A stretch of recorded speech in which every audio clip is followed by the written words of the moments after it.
inspiração, inspirado por Deus, isso é o chamado pastoral. Eu quero pregar hoje sobre o chamado pastoral. Certa vez, Paulo, depois de algum tempo, precisou defender o seu ministério, assim como Jesus também. E eu quero abrir esse culto de quarta defendendo o meu ministério. E quero falar um pouco sobre a vida de um pastor, quero falar um pouco sobre esse chamado que um dia pode ser seu. Você que está sentado aí, você pode ter certeza no seu coração que você é chamado por Deus para alguma coisa.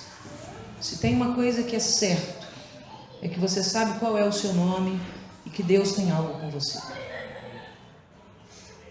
Saiba disso. E eu quero falar sobre esse chamado de ser pastor. E eu fiz muitas anotações hoje, das quais eu queria ler bastante, porque eu inclusive printei a página, 2 folhas de um livro que fala sobre a ordem de Deus a respeito dos chamados, né? E aí eu queria inclusive ler, mas antes, os comentários que eu coloquei aqui foi que a Bíblia nos ensina que Deus sempre chamou homens para falar com o seu povo em nome dele. Embora você esteja vivendo no tempo da graça, querido, e você tem livre acesso porque o véu foi rasgado, Quem falava com Deus no Antigo Testamento? Somente o sumo sacerdote, uma vez por ano, depois de ter feito um sacrifício por ele mesmo, por seus pecados, ter se lavado, ter se banhado, ele entrava dentro do Santo dos Santos para oferecer sacrifícios em favor do povo, da qual cada um desse povo levou para o sumo sacerdote um sacrifício que deveria ser entregue a Deus. Quando Jesus veio, a palavra diz que no templo de Deus, no templo que havia em Jerusalém, o véu se rasgou, ou seja, a parede quebrou de baixo a cima, ela foi rachada, mostrando o seguinte: aquela separação que Deus havia colocado entre o sumo sacerdote e o Senhor, que Deus havia rasgado e abriu para o povo o seguinte: agora você fala comigo. Agora você fala comigo. Se Deus falou isso, aonde fica o lugar do pastor nessa história? Por que Deus continua levantando homens? Por que Deus continua levantando pessoas? Se você tem livre acesso, se Deus falou aqui no livro de Hebreus que haveria um dia que nenhum de nós precisaríamos ensinar a palavra uns aos outros, pois Ele falaria ao seu coração e à sua mente, por que Deus continua levantando homens, no meu caso, mulheres? Porque isso já foi uma crise na minha vida, hoje não é mais. Hoje eu penso o seguinte, principalmente para pregar esse assunto, fui estudar alguns livros e você sempre vai achar uma referência muito masculina. E a coisa que as igrejas tradicionais mais gostam de pregar é o seguinte: que a mulher se cale na igreja. Um dia, se Deus me der a honra, eu pregarei sobre isso, para que nós entendamos de forma verdadeira o que isso significa. O que isso significa, né? E eu hoje me orando sobre isso também, fiquei pensando o seguinte: puxa vida, que honra! Se Deus só levanta homens e levantou a mim, que sou mulher, puxa vida, Deus deve ter algo muito diferente comigo. Porque Deus está quebrando então uma regra, Deus está quebrando então uma lei. E eu já fico imaginando o dia que algum dos homens dessa cidade vierem, porque já aconteceu, de me afrontar, de dizer que meu lugar é ilegítimo, que eu não poderia estar assim ou assado, que eu não poderia fazer isso ou aquilo, né? Essa é a resposta que eu vou dar, assim: se eu vivo no tempo da graça e se Deus me colocou aqui e tem me sustentado, porque não são 8 dias, são 8 anos, se Deus tem me sustentado, e mais do que isso, com o mesmo povo, não é como aquelas igrejas em que entra e sai gente o tempo todo. Não, peraí, tem alguma coisa errada com vocês que estão permanecendo também. Se eu sou doido, vocês são pior do que eu, né? Porque permanecer com alguém por 8 anos, não vendo a graça de Deus, o Espírito de Deus na vida daquela pessoa, é para gente insana, ou então nós somos um bando de insanos, né? Jesus é o exemplo de pastor que nós temos. Uma coisa que eu gostaria de colocar aqui é que uma coisa é falar com Deus, outra coisa é pertencer a seu corpo. Jesus, quando voltar, não vem buscar pessoas. Jesus vem buscar um corpo. A palavra diz que o noivo estará à porta recebendo quem? A noiva. Não é o Jonathan, não é a Lorena, não é o Gabriel. Se o Gabriel está no corpo, o Gabriel entra. Se o Gabriel não está no corpo, o Gabriel vai para juízo. E isso não significa membrar dentro de uma igreja. Isso significa definitivamente, preste atenção nisso, fazer parte do corpo que é gigantesco de Cristo. Que não é esse corpo. Isso aqui é uma célula do grande corpo de Cristo. Porque o corpo de Cristo ele é mundial. E você tem que ter um lugar dentro desse corpo mundial. Não é da igreja mundial, nem da igreja universal, não. É desse corpo que é todo, que é pleno. Quem você é dentro desse corpo pleno. Porque quando o Senhor chamar, ó minha noiva, vem, você automaticamente vai fazer assim, ó. Você vai ser sugado para dentro daquele corpo, daquela noiva. Aquilo que você foi chamado para ser, você foi chamado para ser o sovaco da noiva, você vai correr para o sovaco da noiva. Você foi chamado para ser o pé, você vai para o pé. Mas aquele corpo vai ter que andar. Vai ter que andar perfeitamente. Não vai poder mancar, não vai poder tropeçar, não vai poder cambalear. Não vai poder nada, ele vai ter que andar com todas as suas juntas, com todas as suas medulas, com equilíbrio.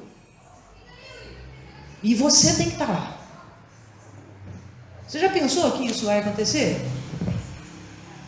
Lembra dos vales de ossos secos? Ressuscita, ó vales de ossos secos, e não foi assim? O corpo não foi montando, eles foram andando e viraram um exército? Por que não a noiva não vai se materializar no último dia? Qual parte do corpo você é? Deus não veio salvar você, Deus veio salvar a noiva. Seja parte do corpo. Hoje nós vamos aprender como que Jesus foi escolhido. E daí por diante, ter isso como o nosso padrão. Hoje você vai conhecer o padrão do Ministério da Reconciliação. O padrão do Ministério da Reconciliação para ordenar pessoas. O padrão do Ministério da Reconciliação para levantar levitas, para levantar diáconos, para levantar pastores. Porque nós vamos ter outras igrejas. E você que está aí, você vai ser enviado. E você vai trabalhar para Deus, porque você faz parte do corpo. Não tem vergonha que vai te segurar. O Espírito Santo de Deus vai usar esses cultos de quarta-feira para treinar seu coração, para você ir em nome dele. Porque em você habita o Espírito Santo, não tem nada que possa te limitar, querido. Nada. Hoje é uma bagunça, e eu sei disso, posso falar de cadeira, o pastor também. Aqueles que são diáconos aqui sabem disso também, Vladimir e Rito, Deus Ivan e Eliette não estão aqui, mas poderiam testemunhar, que há uma bagunça estabelecida hoje no seio dessa igreja terrena e não da igreja de Cristo, onde pastores são escolhidos pelas suas competências, pela sua posição na sociedade. Como eu já testemunhei por várias vezes, eu tinha que usar sapato cor tal, roupa cor tal, gravata cor tal, marca de não sei mais o que. Era padronizado. Quero ver o seu padrão na sociedade. Pelo seu poder de influência. Será que você tem gogó para poder dominar aí um monte de gente, né? Por escolha de um conselho que define o que quer ouvir. Não é o critério usado por Deus com Cristo Jesus. E nem com os seus homens antes de Cristo. Se você for olhar, Moisés era gago, aquela história que você já conhece. Davi tinha vergonha também, era pequeno. E várias coisas você vai achar e você vai ver que Deus escolhe pessoas assim, que não tem nenhuma dessas coisas aqui. Nem posição social, nem boa influência, nem gogó para dominar os outros, nem nada.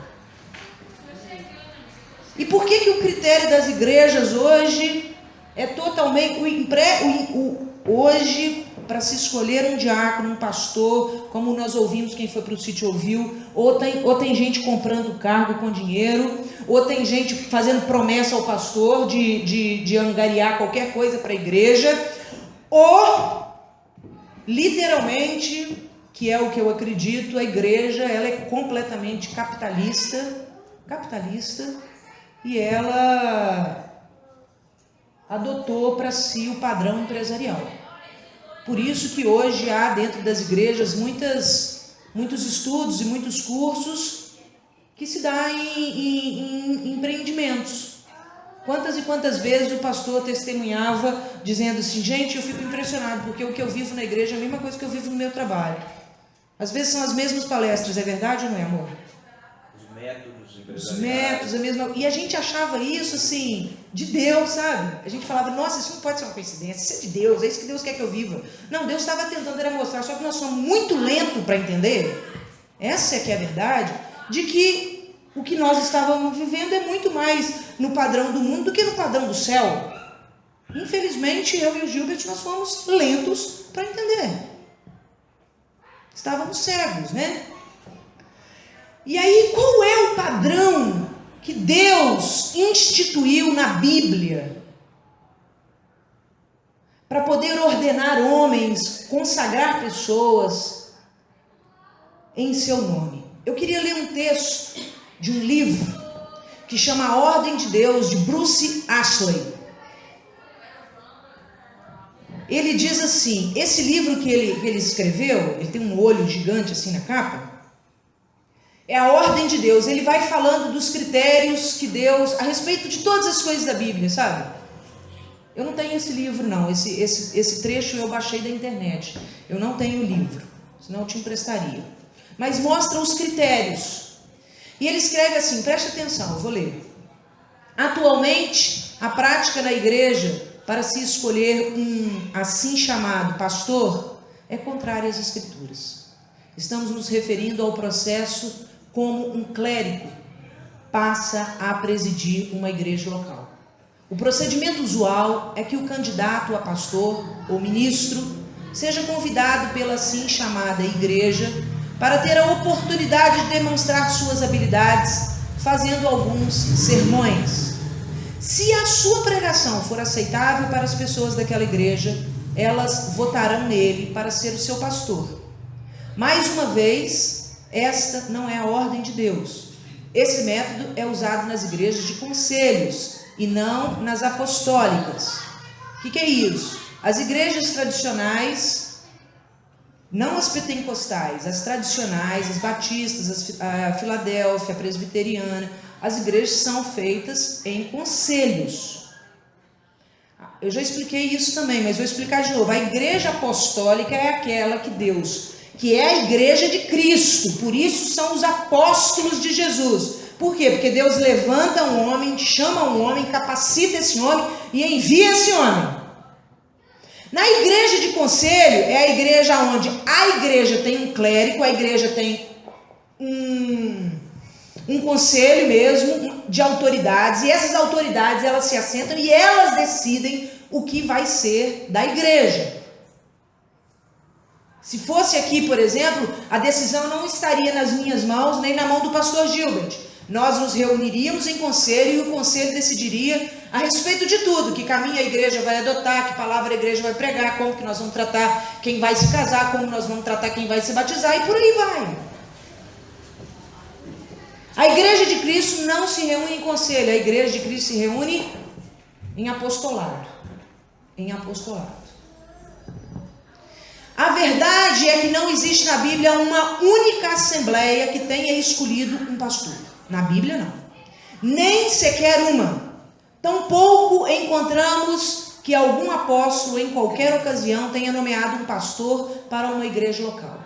As Escrituras até mesmo alertam contra a escolha de mestres pela igreja quando diz: porque virá o tempo em que não suportarão a sã doutrina, mas tendo comichão nos ouvidos, amontoarão para si doutores conforme as suas próprias concupiscências. Ou seja, os homens vão eleger outros homens que falem aquilo que eles querem ouvir. Além disso, a ideia de se nomear um pastor não passa de um princípio mundano de democracia. A igreja não é uma democracia. Essa história de que eu tenho a minha opinião, eu também quero falar, a igreja não é uma democracia.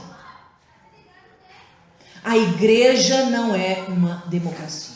É um engano pensar que seja correto dar poder de voto às pessoas jovens e recém-convertidas. Elas simplesmente não estão firmadas na verdade, e nem não sou eu que estou escrevendo isso aqui não, hein, gente? Senão vão falar que eu estou contra os jovens aqui, porque, né?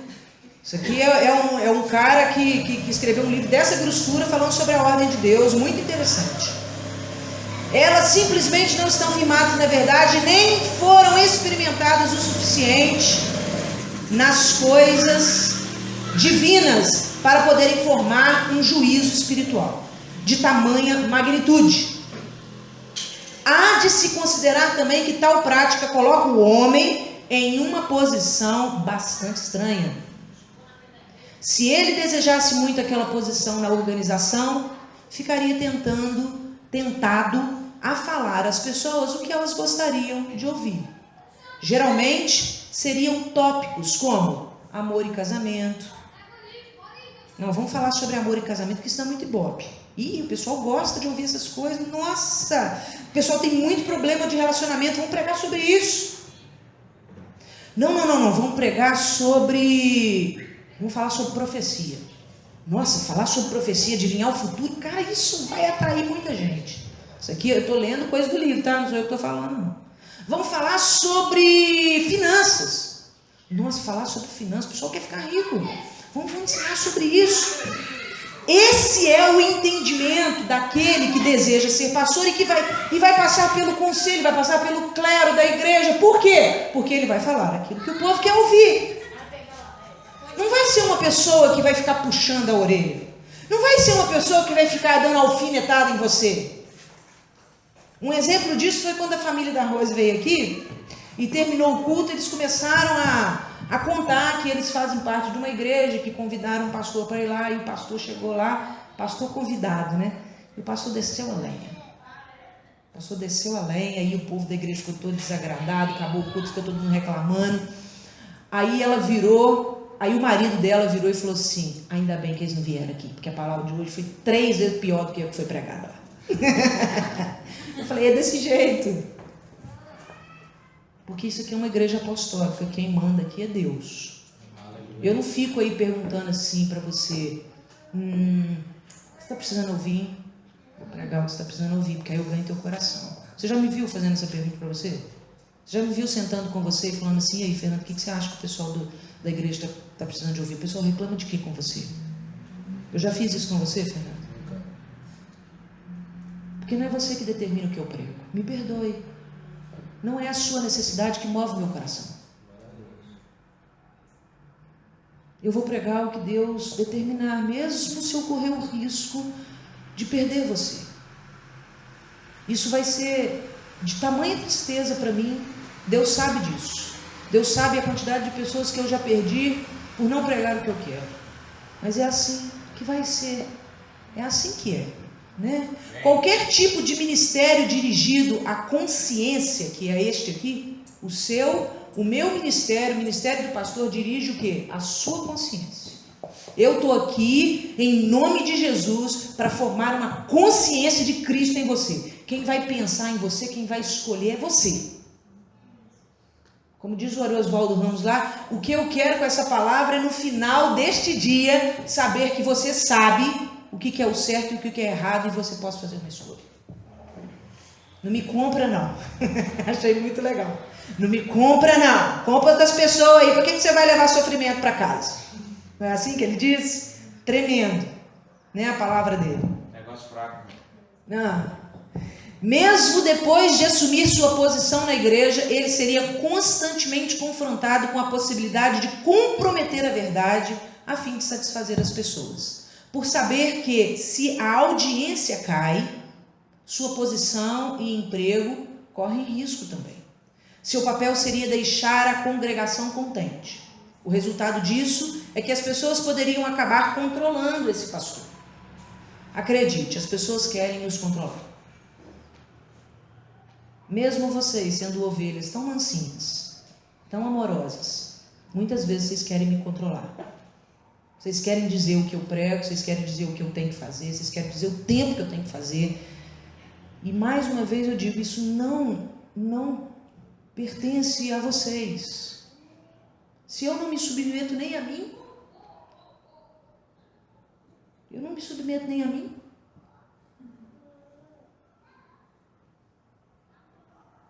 O pastor que é controlado pelo seu rebanho é um pastor corrupto. E geralmente é o que acontece na prática, para que ele fosse o tipo de ministro que elas gostariam de escutar. Vivendo sobre esse tipo de obrigação, ele realmente acabaria se tornando o pastor das pessoas. Ou seja, esse método, que não é o método de Deus, não é o método de Jesus, é o método mundano, é o método da democracia. E isso, você que um dia creia nisso, você pode ter certeza. Porque Deus já tem ministrado no meu coração, no coração do pastor, pessoas que têm demonstrado grandíssimo interesse em servir a Jesus. E quando eu olho, eu vejo e falo assim, vai dar. E vai acontecer investimentos na sua vida, né?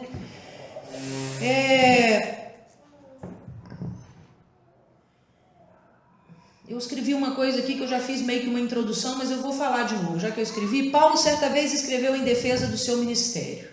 E hoje eu quero defender o meu. Como eu estava dizendo, eu já disse, sou mulher, sou mãe, sou esposa, sou psicóloga, mas não uso de nenhuma das minhas posições para pregar o evangelho. Embora seja psicóloga, poderia estar fazendo aqui, baseado em técnicas. Muitas das minhas pregações eu as faço muito remotamente. E faço para contextualizar aquilo que Deus está me dando na palavra, e não ao contrário. Né? Então, não usurpo daquilo que é, como diz Ariosvaldo Ramos também, na palavra que nós ouvimos ontem, eu acredito naquilo que eu prego. Eu não preciso pregar psicologia, eu não preciso pregar ciência, porque eu acredito na palavra de Deus, porque eu sei que ela é o poder de Deus. Eu estou sujeita a Cristo e o que vocês têm ouvido no meu púlpito desde sempre é a palavra de Deus. Muitas vezes eu prego coisas que inclusive depreciam a minha posição. Falei com meu marido ontem quando eu cheguei em casa. Estou me sentindo desvalorizada. Estou achando que as pessoas vão parar de me respeitar. A resposta dele foi, se afasta dessa galera. Fica mais distante. Deixa os meninos ficar vivendo eles mesmos aí, se aparece só de vez em quando. Porque a hora que você começa a falar e as pessoas não começam mais a te ouvir, é porque você está chegando perto demais. Não era para ser assim. E como eu estou dizendo aqui agora, muitas vezes eu prego coisas que depreciam a minha posição, tirando de mim mesmo qualquer privilégio que eu poderia receber. Tem coisas que eu prego que são contra mim mesmo. Uma luta que eu tive muito grande foi quando eu comecei a pregar sobre dízimo e oferta. Nós estávamos ainda na casa do Sr. Vladimir, Deus mandou pregar sobre isso, eu gastei mais de um mês para pregar sobre isso, porque eu falei, Senhor, se eu pregar isso aqui, ninguém vai dizimar mais, ninguém vai ofertar mais, e eu estou partindo para pagar aluguel, como é que vai ser isso? Deus falou, eu te sustento, vai e prega, você vai dizer para o meu povo que eles não são escravos, que eles vão ofertar e que eles vão dizimar, porque isso é uma questão de justiça. Não foi fácil pregar aquilo para mim. Inclusive, o Gilbert falou assim, amor, nós estamos correndo um risco danado. Vai todo mundo achar que não precisa dizimar mais e eu vou ter que pagar o aluguel sozinho. Não Não é assim. A gente tem que confiar em Deus. Na verdade, esse é o pensamento humano. O meu também foi esse. A gente tem que confiar no Senhor. Eu não tenho vergonha de dizer que eu sou a que mais sirvo dentro da igreja. A que mais abre mão e a que mais doa. Não tenho vergonha de dizer... Estou igual o Paulo hoje. Paulo falava bem dele mesmo de vez em quando e falava mesmo. E hoje eu vou falar também. Não peço nada a ninguém que eu mesmo não tenha feito. Falo isso porque estou na defesa do ministério pastoral constituído por Deus e declarando que acredito na igreja que Deus sonhou. É para isso que eu estou pregando essa palavra, porque você não vai perder a sua esperança na igreja de Cristo. Você vai ver homens e mulheres se corrompendo, levitas caindo, grupos de louvores caindo, mas enquanto você estiver aqui, eu não, em nome de Jesus, pelo Espírito Santo de Deus, você não vai descrer que Deus levanta homens que são fiéis, que são honestos e que usa a favor da casa dele. Você vai continuar crendo nisso. Você vai continuar crendo nisso. Embora estejamos cercados de abutres, queridos, de opressores, de mentirosos, de usurpadores, sei que Deus sustenta o que Ele plantou. Deus tem nos sustentado. Deus nos plantou, Deus tem nos sustentado. E você vai ver a glória de Deus nessa casa. Na sua vida, nessa igreja, nesse ministério, nas vidas que estão por vir. Eu creio muito nisso, que muitas pessoas vão vir oprimidas, subjugadas, acorrentadas, com pensamentos depressores, e quando chegarem aqui, o fato de conviverem conosco, vão sentir o peso da liberdade. Já tem uma ali testemunhando, eu senti. Você é livre em Cristo Jesus. Agora eu quero que você abra a sua Bíblia, que é o texto que Deus me deu e que eu tenho meditado durante todo esse tempo, em Hebreus 3. Nós vamos fazer uma leitura boa aqui agora. Eu vou conseguir terminar o culto às 9h30, amém? Pode ficar tranquilo.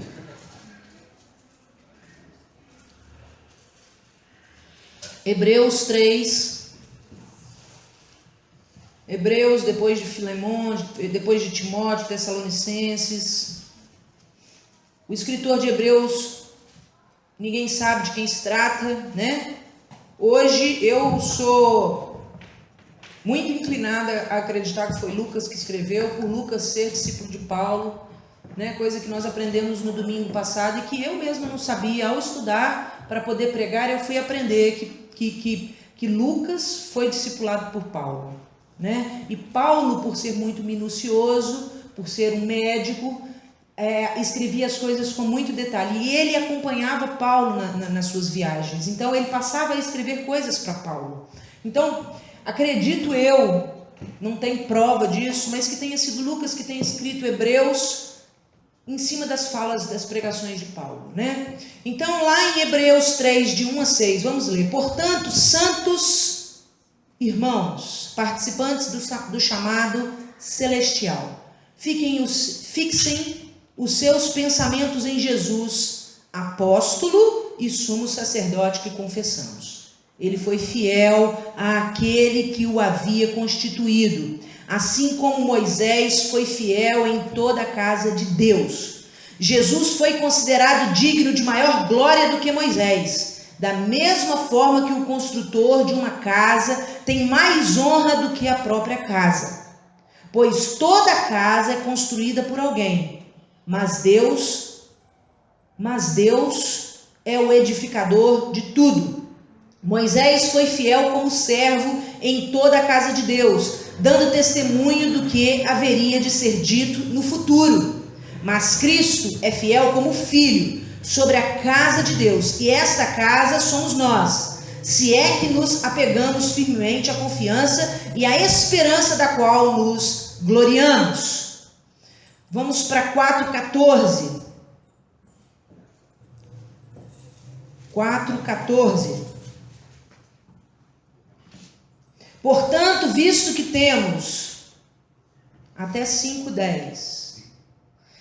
Portanto, visto que temos um grande sumo sacerdote que adentrou os céus, Jesus, o Filho de Deus, apeguemo-nos com toda a firmeza e fé que professamos, pois não temos um sumo sacerdote que não possa compadecer-se das nossas fraquezas, mas sim alguém que, como nós, passou por todo tipo de tentação, porém sem pecado. Assim, aproximemo-nos do trono da graça com toda a confiança, a fim de recebermos misericórdia e encontrarmos graça que nos ajude no momento da necessidade. Todo sumo sacerdote é escolhido dentre os homens, fala amém, amém, e designado para representá-los em questões relacionadas com Deus e apresentar ofertas e sacrifícios pelos pecados. Ele é capaz de se compadecer dos que têm conhecimento, dos que não têm conhecimento e se desviam, visto que ele próprio está sujeito à fraqueza. Por isso, ele precisa oferecer sacrifícios por seus próprios pecados, bem como pelos pecados do povo. Ninguém toma esta honra para si mesmo, fala amém, amém, mas deve ser chamados por Deus, fala amém, amém, como de fato o foi Arão.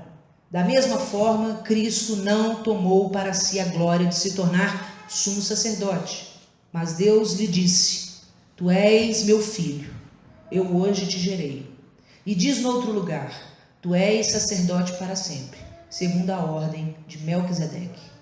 Durante os seus dias de vida na terra, Jesus ofereceu orações e súplicas em alta voz e com lágrimas, àquele que o podia salvar da morte, sendo ouvido por causa da sua reverente submissão.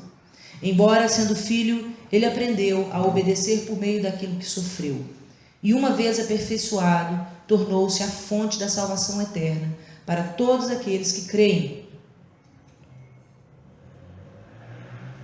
Para todos os que lhe obedecem, sendo designado por Deus sumo sacerdote segundo a ordem de Melquisedeque. Agora vamos para 7, Hebreus 7, de 1 a 17. Esse Melquisedeque, rei de Salém, ou sacerdote do Deus Altíssimo, encontrou-se com Abraão quando este voltava, depois de derrotar os reis, e o abençoou. E Abraão lhe deu o dízimo de tudo. Em primeiro lugar, seu nome significa rei de justiça, depois rei de Salém, que quer dizer rei de paz. Sem pai, sem mãe, sem genealogia, sem princípio de dias nem fim de vida, feito semelhante ao Filho de Deus, ele permanece sacerdote para sempre. Considerem a grandeza deste homem, até mesmo o patriarca Abraão lhe deu o dízimo dos despojos. A lei requer dos sacerdotes dentre os descendentes de Levi que recebam os dízimos do povo, isto é, dos seus irmãos, embora estes sejam descendentes de Abraão. Este homem, porém, que não pertencia à linhagem de Levi, recebeu os dízimos de Abraão e abençoou aquele que tinha as promessas. Sem dúvida alguma, o inferior é abençoado pelo superior. No primeiro caso, quem recebe o dízimo são homens mortais. No outro caso, é aquele de quem se declara que vive. Pode-se até dizer que Levi, que recebe os dízimos, entregou-os por meio de Abraão, pois quando Melquisedeque se encontrou com Abraão, Levi ainda não havia sido gerado.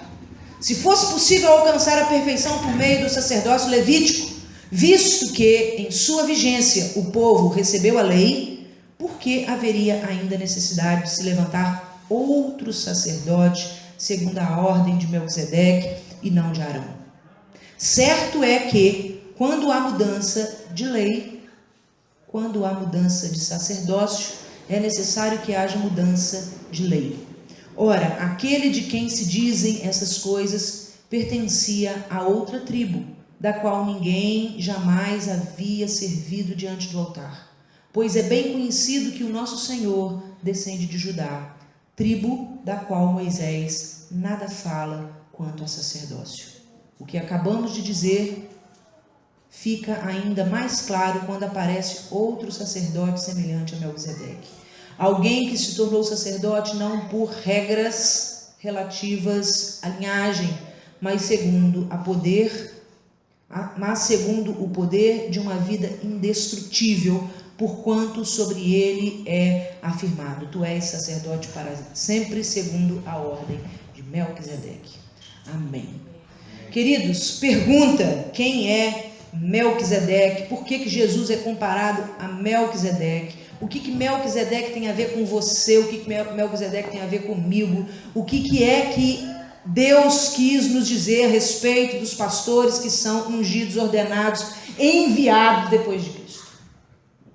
O que significa ser enviado segundo o chamado de Deus? Se não é nenhuma dessas coisas que nós lemos anteriormente, que são todas as ordens que nós conhecemos, não é verdade?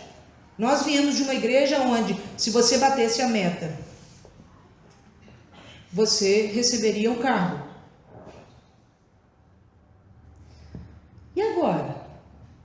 Qual o critério? Qual o critério para você virar um pastor? Por que eu me tornei pastora? Por que o Gilbert, ou melhor, me tornei não? Por que continuei? Será que nós estamos segundo a ordem de Melquisedeque? Será que eu estou em desobediência? Ou será que eu fui achada em obediência diante do Senhor? O que quer dizer? Talvez você seja questionado algum dia, como alguns aqui já foram. Tá, mas porque já vieram pessoas aqui na casa do Vladimir bater na porta e perguntar assim: ô, vocês estão debaixo de qual cobertura, hein? E é verdade ou não é, Vladimir? Estou inventando nada, não invento nada, tá? Aí eu falei assim: gente, será que eu vou ter que colocar uma placa aqui? Estamos debaixo da cobertura do Senhor Jesus Cristo, apoiados pelo pastor Antônio José Torre, apoiados pelos pastores do Missão na Íntegra. Será que eu vou ter que colocar uma placa aqui? Porque as pessoas não acreditam no nosso sacerdócio. As pessoas não acreditam que nós somos chamados por Deus. Não acreditaram que Jesus era. Jesus foi chamado de endemoniado. Qual cartório você pagou os... Você não tem nem carteira Vladimir, você não é diácono também não, porque você não tem carteira de diaconato. Nós pagamos R$300 pelas nossas carteiras, não recebemos até hoje. No dia que eles iam querer tirar a nossa carteira, nós morrendo de nós somos pastor há 10 anos, nós não temos carteira até hoje. Não, eles falam assim: devolve sua carteira. Eu falei: qual carteira? Nós não temos carteira. Nunca tivemos carteira, pagamos pela carteira, compramos anel de pastor, nós compramos.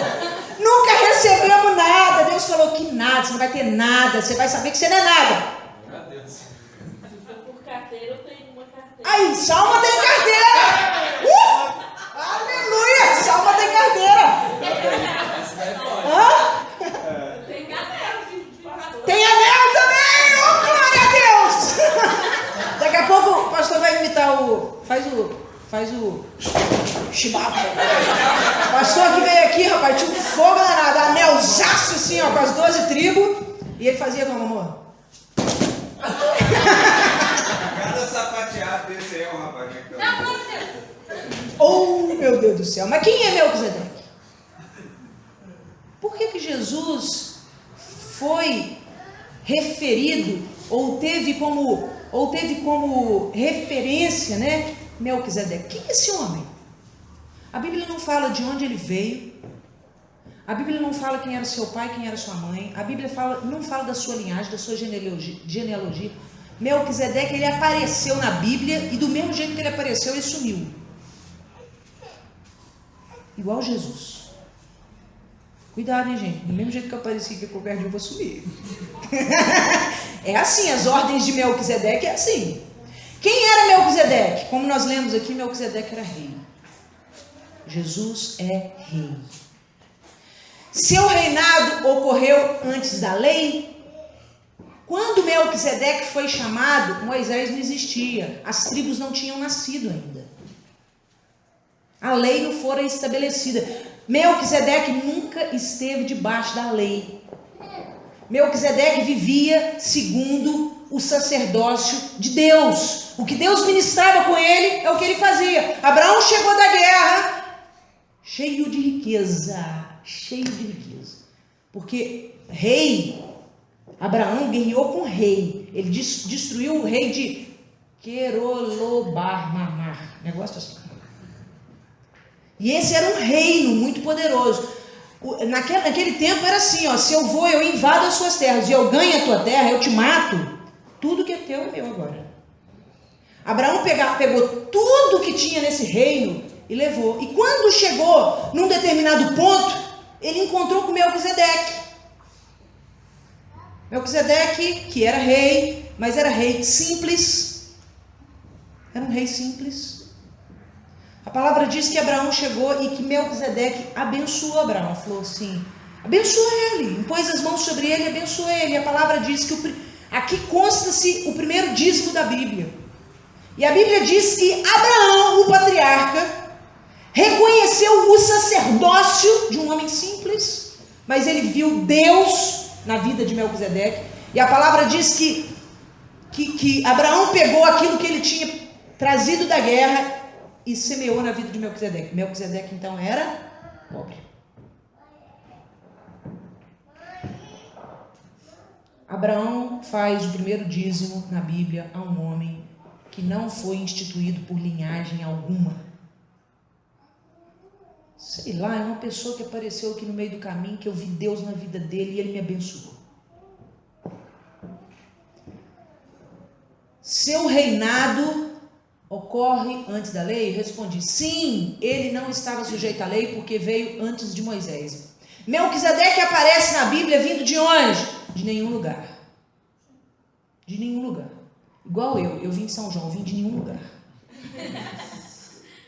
São João não é nada, é uma rua que fica atrás da montanha. Ele aparece sem linhagem, sem genealogia, sem ter recebido herança de posição nenhuma. Quem constituiu Melquisedeque sacerdote sobre o povo? Deus. Abraão, o que tinha a promessa, reconhece publicamente o seu sacerdócio. O sacerdócio de Melquisedeque, pois tinha sido abençoado por ele, por isso a ele deu o dízimo. Seu nome significa rei de justiça, rei de paz. Um sacerdote, querido, constituído por Deus, tem essas qualidades. O que queima no coração dele não é quantas pessoas andam com ele. O que queima no coração dele não é se a igreja dele tem um terreno, se a igreja dele tem poder de influência, se a igreja dele tem poder político, se eu, igual surgiu o boato aí que eu ia me candidatar, não sei mais o quê. O que queima no coração de um sacerdote que Deus levanta é se a justiça de Deus está sendo feita no meio dos homens, se há paz no meio das pessoas, se ele é uma pessoa conciliadora, se ele é uma pessoa que, quando ele vê aflição, desordem, se ele promove o acerto. Foi isso, querido, foi isso que Abraão viu na vida de Melquisedeque. E preste atenção, Jesus passou pelo crivo. Jesus passou pela prova. É muito difícil de pensar isso, mas Jesus podia ter sido reprovado. É muito difícil de pensar isso porque ele é aquele que está com o nome na sua coxa, que significa autoridade, a coxa direita significa autoridade. Não é porque Jesus era tatuado, não, isso é mentira do inferno. O que estava escrito na coxa de Jesus, na carne, nunca foi. É uma designação espiritual, porque hoje para as pessoas poderem fazer tatuagem, para ser permitido na igreja, eles perguntam assim, Jesus tinha tatuagem?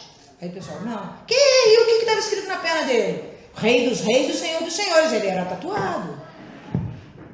Gente, isso é uma inscrição espiritual. A coxa direita tem um significado. É por isso que Jacó foi apertado na coxa direita e mancou a vida inteira. Porque quando Jacó lutou com Deus, a palavra diz que Deus foi lá e mexeu na autoridade dele e falou assim, você está sujeito a mim.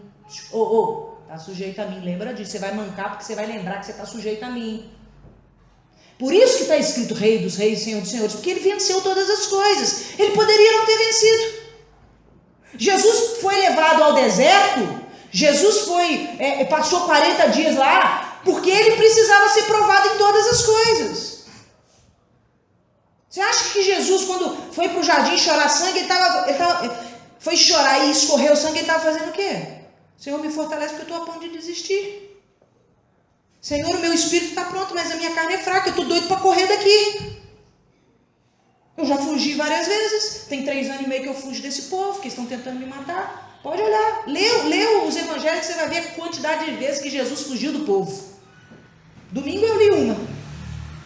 Levaram ele no lugar mais alto de Jerusalém e o povo ia julgar o precipício abaixo. A palavra diz que Jesus correu no meio do povo e saiu escondido, porque eles iam matar Jesus. Jesus queria fugir de novo ali.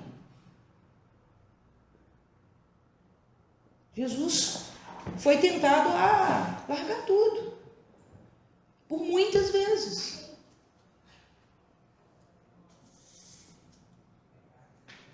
Nós vamos passar por essas tentações. Por isso que aliás, não é tentações, por essas provações. A palavra diz que o Senhor não pode ser tentado e a ninguém ele tenta. A tentação, ela é algo que ela é desacompanhada de favor. A tentação é a pedra de tropeço que foi colocada para você cair. A tentação é promovida pelo diabo. A tentação, ela ocorre quando você pecou conscientemente e como é que eu vou dizer? E fez uma escolha sabendo que aquilo coloca a sua vida em risco. Isso é tentação. Por quê? Porque é o diabo que está ali tentando. Pode ir, pode ir. Só que você sabe que você não pode ir. A provação é algo que Deus estabelece, e quando Ele faz isso, você está acompanhado do Espírito Santo de Deus. Todas as vezes que acontecer alguma coisa, você vai ser fortalecido para você não cair, você vai ser fortalecido para você resistir. A palavra diz que Deus prova aos filhos. Você pode ter certeza, tem uma coisa que você vai viver na sua vida, é provação. E você só vai viver provação, você dê graças a Deus por isso, porque só vive provação aqueles que são filhos, aqueles que são chamados, aqueles que valem a pena. Quando você vê o ímpio prosperando, querido, quando você olhar e ver assim a desgraça da sua vida, fala desse jeito mesmo. Você olhar e falar assim, caramba, para mim nada dá certo, tudo um buraco. E aquele cara ali que não faz tráfico de droga, está aí andando de carro zero, está andando de carro novo. Está aí esse cara que não respeita a vontade de Deus, que não faz nada, está prosperando. O que está acontecendo? Posso te falar uma coisa? Uma coisa que eu aprendi na minha guerra, porque isso foi uma guerra que eu travei com Deus, que saía até soco no ar. Quando eu brigava com Deus assim, até isso que fazia. De tão brava que eu ficava. Porque o que eu via era eu ter me sacrificado e ter morrido na praia. Isso era o que eu pensava, né? E aí o que Deus conversou comigo, o que Ele me convenceu, foi que os ímpios que prosperam, porque Deus já desistiu deles. Desistiu no sentido do seguinte, não é que Deus desistiu, Deus falou assim, eu já investi tanto em você, e você disse não, agora você está entregue à sua sorte. Você vai viver pela força do seu braço, o que seu braço conquistar é teu, o que seu braço não conquistar não é teu. E esse pessoal que está prosperando aí é porque trabalha muito mesmo. Mas eles nada têm a ver com uma coisa chamada salvação. Querido, de Deus não se zomba, não pense que no último dia Deus vai ser bonzinho. Nós estamos acostumados a falar, nós estamos no tempo da graça, o tempo da graça vai ter um ponto final. O tempo da graça vai ter um ponto final e depois acontecerá o juízo. E Deus não vai ser bonzinho. Essa palavra não existe no testamento de Deus. Deus é bonzinho. Não. Deus é justo. Lembre-se disso. Tudo que Deus faz é com justiça. Você vai ser julgado. Por Por que Jesus é comparado com Melquisedeque? Resposta: porque não está sujeito à lei. Ele é superior à lei. Jesus disse: eu não vim para revogar a lei, eu vim para cumpri-la. E depois que eu cumprir a lei, acabou a lei. Eu vou cumprir toda a lei para que você não precise cumprir a lei. Eu vou cumprir toda a lei para que você viva na minha graça. Mas presta atenção. A minha graça está respaldada por algumas coisas. Não vem viver com essa vida fácil sua aí, que isso aí não é graça, isso é libertinagem, isso é safadeza. A graça é para quem quer acertar, a graça não é para quem quer viver safadamente. A graça é para quem olha e fala assim: eu preciso me arrepender. Tem arrependimento sempre, filho. Tem perdão. A palavra diz que não há perdão sem sangue. Isso está aqui em Hebreus. Se você continuar lendo aqui, você vai achar. Lá na frente.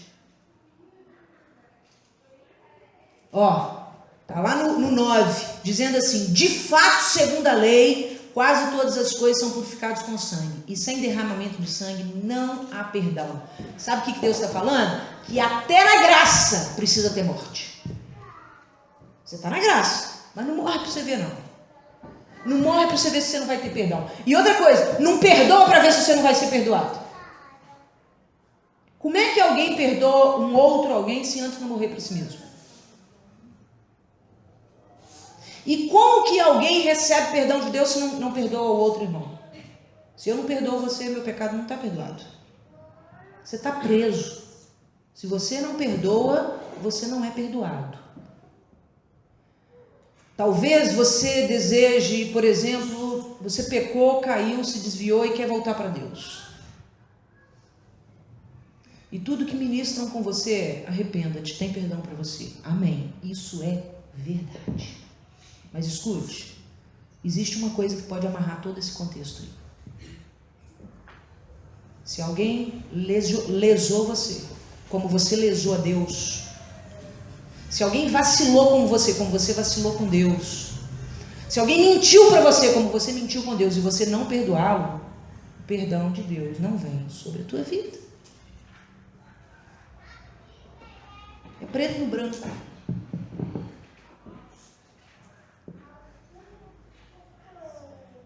Como diferenciar então o sacerdote, para terminar, tá, queridos? Para terminar, passou um minuto. Vou acabar agora. Como diferenciar o sacerdote da lei com o sacerdote da graça? Como nós vimos, a graça é superior à lei. A graça é superior à lei. Hebreus 5:4. Nós já lemos, vamos só recapitular. Hebreus 5:4. Ninguém toma esta honra para si mesmo, mas deve ser chamado por Deus, como de fato foi Arão. Da mesma forma, Cristo não tomou para si a glória de se tornar sumo sacerdote, mas Deus lhe disse: tu és meu filho, eu hoje te gerei. E diz no outro lugar: tu és sacerdote para sempre, segundo a ordem de Melquisedeque. Durante os seus dias de vida na terra, Jesus ofereceu orações e súplicas em alta voz e com lágrimas, aquele que o podia salvar da morte, sendo ouvido por causa da sua reverente submissão. Preste atenção nisso. Ele era ouvido por causa da sua reverente submissão. Embora sendo filho, ele aprendeu a obedecer por meio daquilo que sofreu. Não existe pastorado sem sofrimento. E uma vez aperfeiçoado, tornou-se a fonte da salvação eterna para todos os que lhe obedecem, sendo designado por Deus sumo sacerdote segundo a ordem de Melquisedeque. Quem o escolhe é Deus e não homens. Este faz a vontade de Deus sem pensar no que está ganhando ou perdendo. Aqui nós vimos que Jesus, que é segundo a ordem de Melquisedeque e que estabelece um novo padrão para se ordenar pessoas, para enviar pessoas em nome de Deus, está aqui nesse trechinho aqui. Nós vamos achar também em Tito, nós vamos achar em 1 Timóteo, nós vamos achar que Paulo vai dando as regras de conduta, né? As regras de conduta para bispo, as regras de conduta para pastores, as regras de conduta para diáconos, as regras de conduta para ministros, e ele dá várias coisas ali, mas presta atenção, nós estamos falando de um sacerdócio celestial. Nós estamos falando de algo espiritual. As outras coisas que estão descritas em Tito, estão descritas em Timóteo, é para que nós, homens, julguemos uns aos outros. A palavra diz que nós devemos julgar os santos. Os do mundo, quem julga é o Senhor.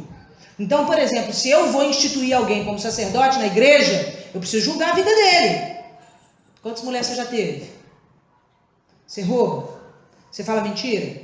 Porque eu não posso eleger um homem desaprovado.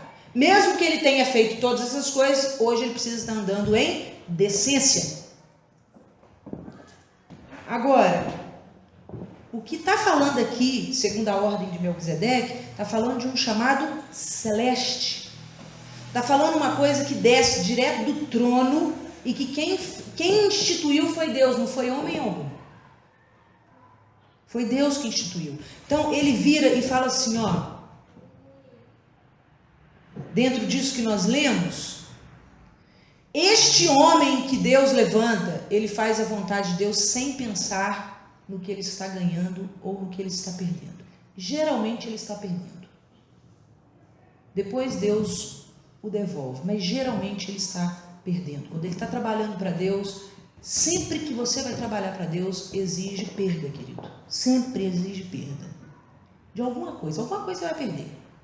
Porque não há ganho sem perda. É necessário você perder para você ganhar. É necessário você plantar a semente, ficar com a mão vazia para você receber ali na frente. Com Deus as coisas são assim. Outra coisa que aconteceu com Jesus e que estabelece o padrão, ele oferece oração pelos outros. Jesus, quando ele orava por ele mesmo, ele literalmente estava sozinho, em prantos, pedindo a Deus, não favores, mas pedindo força para continuar. Um pastor não ora por si. Um pastor não vai para diante de Deus ficar pedindo as coisas, gente. Um pastor, ele ora pelo povo. Um pastor, ele ora pelo outro. E quando ele vai a Deus para pedir força para continuar, porque está difícil continuar. É sempre assim, está sempre difícil para continuar. Também tem isso. Né? Sacrifícios em Jesus são os movimentos que se fazem em favor dos outros. Não adianta você querer fazer sacrifício no tempo da graça, porque o seu sacrifício é inútil. Sacrifício no tempo da graça, sacrifício segundo a ordem de Melquisedeque, sacrifício segundo o pastoreio de Jesus é viva para o outro, visando o bem do outro e não o seu. Súplica, a palavra diz que Jesus fazia súplicas e orações, e isso com lágrimas. Eu coloquei aqui o seguinte, que esses pedidos, né, que são as súplicas, são feitas com lágrimas em favor dos desfavorecidos. Quem que são os desfavorecidos? Aqueles que ainda não alcançaram o favor de Deus e não podem viver para o outro. Quem não alcançou o favor de Deus, querido, está vivendo para si, e tem que viver mesmo, porque Deus não está vivendo por você, você não deixou ainda. Aquele que abre a vida para Cristo, Deus, e você passa a ser um favorecido, você passa a receber favores do Senhor, você tem condição de levantar súplicas por outras pessoas. Agora, isso deve ser alvo do seu coração, isso deve ser busca sua. Busca de ser um abençoador e não o alvo da bênção. A palavra diz que Jesus oferecia súplicas em favor dos outros com lágrimas. Pastores, segundo Cristo, amam aqueles que erram por desconhecimento e se compadecem, e disciplina aqueles que erram por escolha, conscientes, sem medo de perdê-los. Pastores, segundo Cristo, amam aqueles que erram por desconhecimento e se compadecem deles, e disciplina aqueles que erram por escolha, conscientes, sem medo de perdê-los. Esse é o critério de Cristo. Você nunca vai ver na Escritura. Nunca viu, vou falar assim, né? Você já leu, com certeza, os 4 evangelhos, pelo menos você já leu. Você nunca viu Jesus indo atrás de ninguém.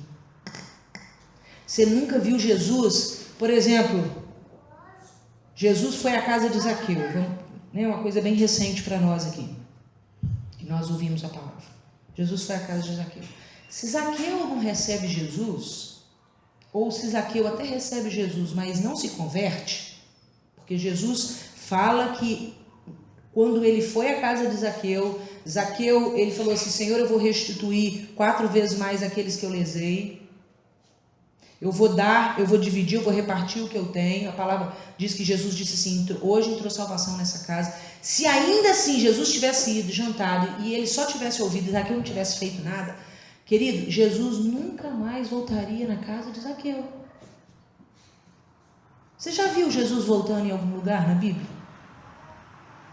Você já viu Jesus indo lá e insistindo? Por favor, acredita no que eu estou te falando.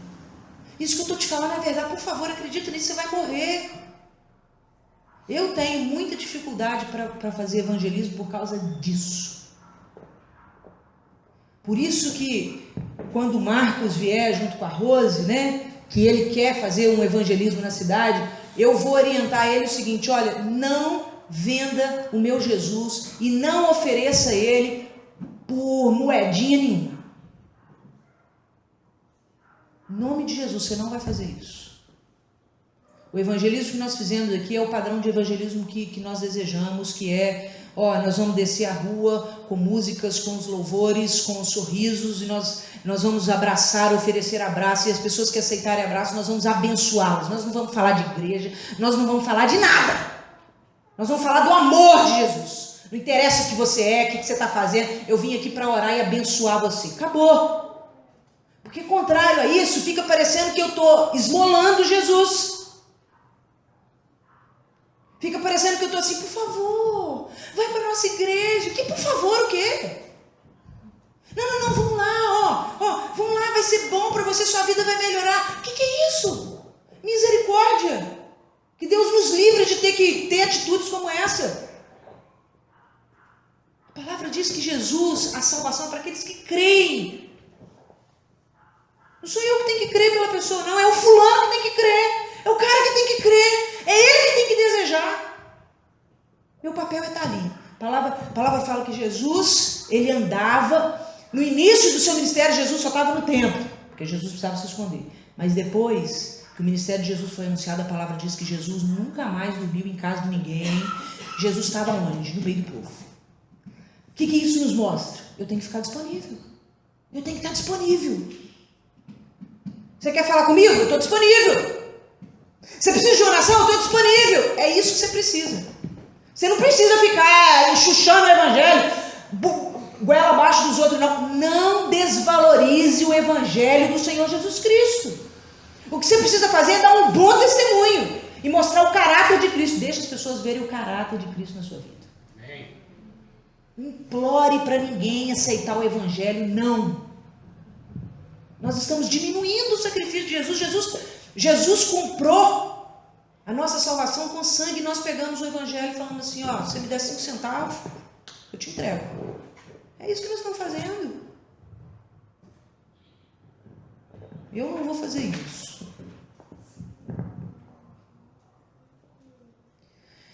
Outra coisa que você vai encontrar na vida de Jesus e que é critério para nós aqui: Jesus foi obediente em todas as coisas. Sua preocupação dia e noite era saber se ele estava fazendo a vontade do Pai. Nada mais importava para Jesus. Somente o seguinte: eu estou fazendo a vontade de Deus. Muitas vezes eu fico, como o Ariovaldo Ramos também pregou, né? A gente muitas vezes não quer falar, embora eu fale muito. Né? Mas muitas vezes a gente segura, a gente não confronta, porque a gente não quer perder o irmão, a gente não quer perder a comunhão do irmão. Mas a palavra diz aqui, que Jesus obedeceu em todas as coisas. E quando ele precisou dizer para alguém assim: você é um vagabundo, você não presta, ele disse. E quando ele precisou falar assim: você é serpente. Não adianta vestir essa roupa bonita que você está vestindo aí, porque dentro de você fede. Você está aí lindo para toda a sociedade ver. Todo mundo pensa que você é alguma coisa. Mas eu estou vendo teu coração, eu estou vendo que você fede. Você só faz coisa errada, você só pensa coisa maldosa. Você trai as pessoas. Jesus, se não fosse para ser assim, Jesus não tinha feito. E a gente não faz assim não, a gente é todo polido. Eu não vou ser polida não. Eu não vou não. Eu nunca fui. Não é agora que eu vou ser. Existe na vida dele reverente submissão. Age contra a sua vontade e por isso sofre dores de morte, porque sabe quem é Deus. Se tem uma coisa que o pastor precisa saber, é quem é Deus. Como disse Aurio Oswaldo também na palavra, se tem uma coisa que eu ainda tenho, é medo de Deus. Achei formidável, acho que eu nunca ouvi ninguém falar isso. Porque parece que é proibido falar isso, né? Mas eu entendi direitinho, não é que ele tem medo de Deus no intuito de Deus vai me castigar. Eu tenho medo de Deus porque eu sei quem Ele é. Eu sei a sua grandeza e eu sei a minha pequenez. Eu tenho uma reverência submissa no meu coração. E para terminar, ele sofre quando não há obediência no meio dos que com ele andam, porque sabe que o reino de Deus é a consciência de quem eu sou e de quem Deus é. A obediência, nesse caso, passa a ser definitiva para a salvação. Não existe pastoreio, não existe diaconato, não existe membresia, não existe paternidade, não existe filho que não tenha uma coisa chamada obediência. Você pode ser qualquer outra coisa, se não houver obediência na sua vida, você não está sendo gerado por Deus. Não está sendo gerado por Deus. Essa palavra que eu queria trazer para você e que eu queria lembrar, né? Como é que eu vou colocar? Esse é o nosso critério. O critério de Melquisedeque, o critério do Senhor Jesus Cristo. Quem institui é Deus, o chamado é de Deus. E essas qualidades aqui, compadecer-se com quem não tem conhecimento e corrigir aquele que tem, chorar com lágrimas e suplicar pela vida daqueles que estão desfavorecidos, obedecer a Deus e ter reverência no seu coração quando está num ambiente sagrado.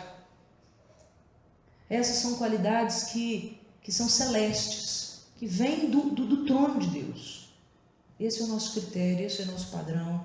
E eu estou aqui para dizer isso, como eu disse no início, em defesa do meu ministério, porque eu sei que nós vamos ser afrontados, eu sei que vai passar dúvida no seu coração, como já passou, eu sei que já se levantou rebelião no nosso meio para poder sair da igreja, eu sei que é tudo isso, mas eu vim aqui hoje para falar para você, eu sei quem eu sou. Foi Deus que me instituiu, foi Deus que instituiu meu marido. E eu não tô falando isso para confrontar você, para corrigir você, para entristecer você. Eu não estou dando recado para ninguém aqui. Recado para ninguém. Eu só estou pregando aquilo que Deus colocou no meu coração. Que eu sei que eu vou precisar defender meu ministério. São muitas as pessoas que querem roubá-lo. Nós tivemos experiência há 2 meses atrás aí de alguém que chegou e literalmente falou assim: essa igreja é minha. Pode deixar, eu vou deixar você participar, mas aqui quem vai mandar sou eu. Nós tivemos, o cara ficou 3 dias conosco e no final das contas ele vira e fala isso. Não, pode ficar tranquila. Eu não preciso que você faça nada. Eu só preciso que você trabalhe pelo WhatsApp. Eu falei: meu filho, eu não trabalho nem pelo telefone, vou trabalhar pelo WhatsApp. Meu negócio é tete a tete, meu negócio é andar junto, meu negócio é acompanhar, meu negócio quem vai enviar sou eu, não é você não. Não, mas aí você está diminuindo o evangelho. Assim você está pensando pequeno. Pensando pequeno? Você que está pensando grande demais a respeito de você mesmo. Deus não fez a gente construir isso aqui para você me dar um chute na bunda agora, não é? Que Deus é esse, rapaz? Né? Ele fez isso daqui porque nós vamos ser a diferença. E não tem medo de dizer disso não. Já teve pessoas aqui também que saiu da igreja, entrou aqui e falou assim: quem que você pensa que você é? Você acha que... Não tô colocando palavra na boca de ninguém. Tô repetindo o que a pessoa me diz. Quem você pensa que você é? Você pensa que você é melhor que as outras igrejas, né? Você acha que o que acontece aqui na sua igreja não acontece em igreja nenhuma? Eu falei, é verdade, eu acho mesmo. Você tem razão. Agora, eu não penso que eu sou melhor que os outros, não. Eu penso que eu sou o menor de todos eles e por isso eu preciso me sujeitar mais ainda a Deus. Vamos ficar de pé. Vamos orar, vamos agradecer a Deus por esse culto. Eu estou feliz de poder estar aqui. Eu sei que muitos de vocês, quem aqui estuda à noite, que não vai estar aqui na próxima quarta? 1, 2, 3. Só 3? Uai, não dá bom demais, velho. Achei que eu fosse pregar para 5. É 4. Achei que eu fosse pregar para 5 na quarta-feira que vem. Quarta-feira que vem, muito provavelmente, eu vou pregar sobre pecados sexuais. Vou pregar sobre... Ixi, baguncei aqui. Vou pregar... pelo menos eu estava estudando sobre isso, eu já escrevi muita coisa sobre isso. Eu estou pensando, inclusive, em abrir um blog para me virar escritora. Pessoa que quer fazer um monte de coisa, não tem tempo para nada, nem para arrumar a casa dela. Eu estou com a mão assim, ó, porque arrumamos casa. Minha mão não está aguentando nem mexer. A pessoa não tem tempo para nada, quer virar escritora. Mas eu já abri um blog, eu só não vou divulgar ele, porque vai ser um blog secreto. Ai, é escritora para mim mesma. Quero colocar meus pensamentos, porque uma coisa que eu percebo é, porque como a gente não tem aquela disciplina de gravar cultos, a gente não tem... Eu perco, tô sempre que eu faço limpeza no meu computador, eu sempre perco as palavras. E as palavras que eu prego, que eu sempre preguei, nunca foram assim baseadas em conhecimento, né? Sempre foram inspirações do Espírito Santo. Quando não é, não sou eu que prego. Quando Deus não fala comigo, quando eu não estou inspirada, né? Assim, eu sempre dou lugar para alguém. E aí eu acho que escrevendo lá, talvez eu consiga fazer alguns registros, né? Eu gostaria de gravar todo culto, áudio, pelo menos áudio, não precisa ser vídeo. O vídeo fica muito pesado, mas a gente não consegue. Tem ninguém que consiga assumir isso, ninguém conseguiu postar isso, é complicado. E eu também não consigo fazer isso, não sei fazer essas coisas, né? Várias pessoas já subiram o cargo, abandonaram em 3 semanas, né? Assim, todo mundo que assume, não, agora eu vou. Agora, daqui 3 semanas não tem mais nada, esqueceu, né? Deve ser chato fazer isso. Mas vamos orar, vamos agradecer a Deus. Vou colocar uma musiquinha de fundo aqui.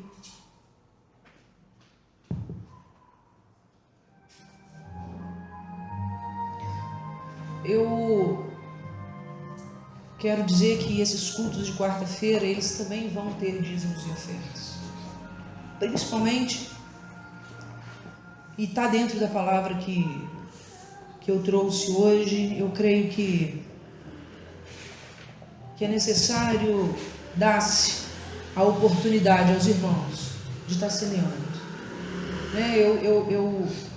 Algum tempo atrás, nós decidimos que os dízimos seriam somente nos cultos de domingo, né?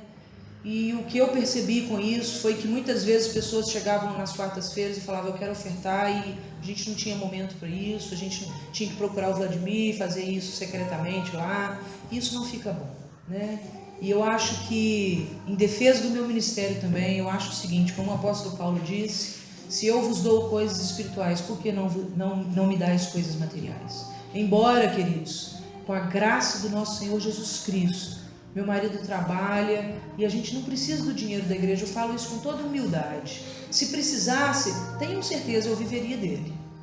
Mas Deus permitiu que isso não fosse necessário. Então, todo o dinheiro que aqui entra é revertido para a própria igreja. Por exemplo, quanto você gastou para ir para a chácara? 50? 30? Quanto que nós gastamos? 600, 700. Tem dinheiro nosso e tem dinheiro que é semeado aqui. Por quê? Porque tudo aquilo que gera comunhão dos irmãos é prioridade nossa. É prioridade nossa ver você ter um tempo de descanso. É prioridade nossa, por exemplo, igual uma salma está aí ainda? Igual a Salma falou para mim, estou renovada. Gente, não tem preço, não tem dinheiro que pague isso. A pessoa está só trabalhando, sozinha, vai para um final de semana e vira assim, nossa, estou renovada. Não tem, isso para mim é o cristianismo, isso para mim é a família da qual você está inserida. A Luana também testemunhou isso, né? Estou com a cabeça diferente, meu corpo está diferente. Eu dei uma lida lá hoje no que vocês postaram. Isso é maravilhoso. E é isso que eu acredito, e nós vamos continuar fazendo isso, nós vamos continuar investindo nisso. Eu quero investir na sua vida, eu acho que você vale a pena. Eu acho que a salvação e a restituição, como eu falei no domingo, ela só pode vir através da vida uns dos outros. Você vai ver a glória de Deus quando eu decidir que eu vou te fazer o bem. Você vai ver a glória de Deus quando a Charlene decidir te fazer o bem. Você vai ver a glória de Deus quando a Luana decidir que vai fazer o bem a Georgia. É isso que é a glória de Deus. Eu passei um DVD lá no sítio, do Diante do Trono, indo para o sertão, fazer cânticos lá, né? E todo o tempo de oração deles era: Senhor, manda chuva para esse lugar, Senhor, manda água, manda salvação para este lugar. E sempre atrás dele aquele rio São Francisco enorme. Eu falei, meu Deus, o que esse pessoal está orando? Será que esse pessoal não viu? Deus já mandou as águas lá do rio São Francisco. O que está acontecendo? Não é que Deus não está sendo fiel com aquele povo, não. O que está acontecendo é que Deus está denunciando os homens maus daquela região. O São Francisco está lá para regar aquela terra inteira. O que acontece é que a corrupção dos homens que lá estão não permitem que as águas cheguem à casa das pessoas. Deus está assim, às vezes, olha, Deus está falando todo o tempo, nós aqui não entendemos. E a gente continua pedindo como se a gente estivesse no Egito. Oh Deus, manda libertação. Gente, Deus já libertou. Oh Deus, manda provisão. Gente, Deus já mandou. Deus manda água para esse sertão aqui, ó. Essa família aqui, ó. Vive da água do cactus. E o rio São Francisco correndo. Ali a 100 quilômetros, 10 mil metros, sei lá quanto tempo ali. A igreja não tinha que estar lá para aclamar, a igreja tinha que estar lá para denunciar. Sabe uma coisa que Deus tem falado no meu coração? Que nós não devemos ser uma igreja que fica... E isso é uma coisa que eu ainda tenho, por causa das inseguranças, muitas inseguranças, que eu inclusive coloquei aqui, por ser mulher, por ser nova, por ter já sido expulsa, afrontada, e de todas as coisas, muitas vezes fico querendo dizer o que nós temos de bom, o que os outros têm de ruim. Uma hora isso vai acabar, tenha paciência comigo. Tenha paciência comigo. Mas uma coisa que Deus ministrou no meu coração é que nós, a igreja de Cristo, não devemos fazer isso. Quando eu estava vindo para cá. Porque a palavra diz, vocês não devem ficar batendo boca com ninguém. Porque eu sempre me imagino sendo confrontada por alguém e eu não sabendo o que dizer. Porque isso também já aconteceu. Não saber me defender. Porque não tem defesa. O que eu vou falar? Não tem defesa. E aí Deus falou assim, quando eu estava vindo, Ele falou assim, vocês têm que ser uma igreja que tenham práticas do Evangelho, vocês tenham práticas do bem, e não ficar batendo boca com os outros, porque isso é o que a minha palavra ensina, que isso não vai levar a lugar nenhum, aquilo que a palavra mostra, né? Que isso não edifica a vida de ninguém, que isso não converte ninguém. O que nós precisamos fazer, nós vamos ser afrontados, nós vamos continuar e vamos continuar fazendo bem.